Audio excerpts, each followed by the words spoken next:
Hey guys, I'm going to explain to you Threads profile controls. So to get started, open Threads and tap your profile in the bottom right corner. Then tap the two-line menu in the top right. Then from here, select Privacy. Now at the top, you'll find Profile Privacy. So tap it to choose whether your account is public or private. So a public profile allows anyone to view your post, while a private profile limits your content to approved followers. Now, if you wish to go back, so here you'll find additional privacy controls. You have tags and mentions. So this lets you choose who can tag or mention you. Next, you have online status. So this lets you control whether others can see when you're active. Next, you have messages. So this lets you manage who can see you message.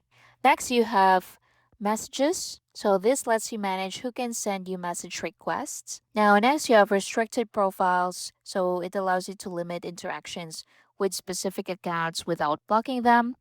Then you have block profiles.